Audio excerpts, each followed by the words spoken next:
उसने आपसे वोटों की अपील की है, लेकिन मैं ये भीम आर्मी का कार्यकर्ता आपसे बिल्कुल वोटों की अपील नहीं करता। मैं ये नहीं कहता कि आप वोट दें, मैं तो आपसे मजदूरी मांगने आया। मैं वो मजदूरी मांगने आया जब भरी सर्दी में रात को 2 बजे उठकर मेरा कार्यकर्ता सड़क पर जाकर लाठी खाने का काम करता है।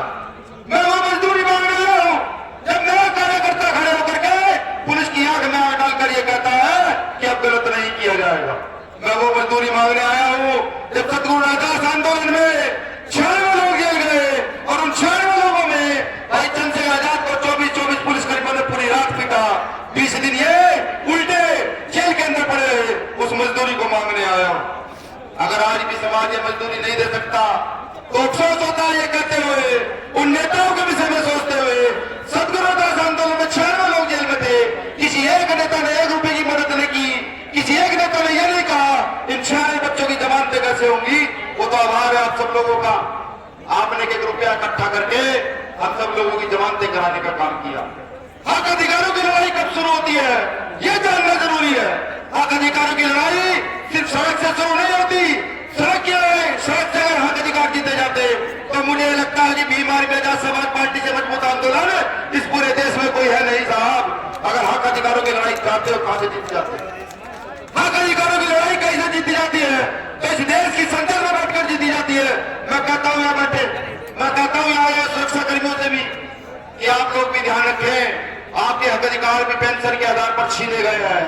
ये शख्स आपके सामने बैठा है जिसका नाम चंद्रशेखर आजाद है, ये जब उठकर खड़ा होगा तो याद रखिएगा आपकी पेंशन को भी बहाल इस देश में कराकर दिखाया जाएगा कि कैसे पेंशन बहाल होती है। मैं वादा तो नहीं करता कि वादे कर दो नेताओं की तरह, हाँ समाज में रहने वाले कार्यकर्ता को तो एक वादा कर सकता हूं कि जब तक क्षमता रहेगी बोलने की, जब तक क्षमता रहेगी लड़ने की, तो आप ये समझिए समाज के काम बहुत तेजी से करते चले जाएंगे। कुछ साथियों ने मुझे कल ही कहा कि नहीं ये चुनाव है, इसमें धोखा मिल सकता है, ये चुनाव है, कुछ लोग आपको छोड़कर जा सकते हैं।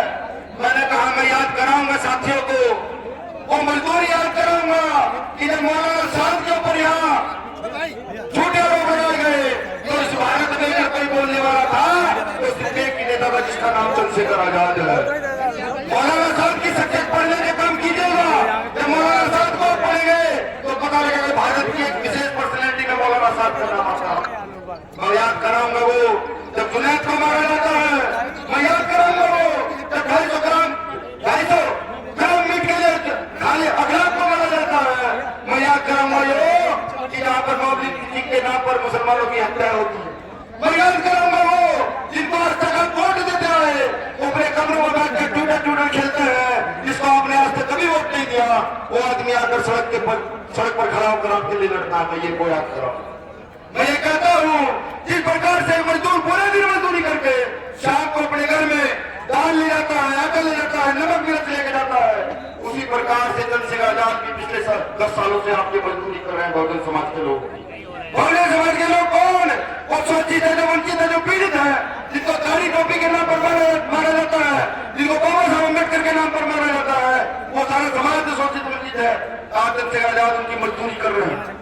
अगर आप चाहते हैं कि आपका रक्षण हो, आप चाहते हैं कि आपका पालन हो, तो आपकी जिम्मेदारी बनती है भाई चंद्रशेखर आजाद को उनकी मजदूरी देकर के यहाँ के सबसे बड़े लोकतंत्र के घर में बिठाने का काम करें, जहां से आपकी आवाज बुलंद कर सके, आपके बच्चों के भविष्य का निर्माण कर सके।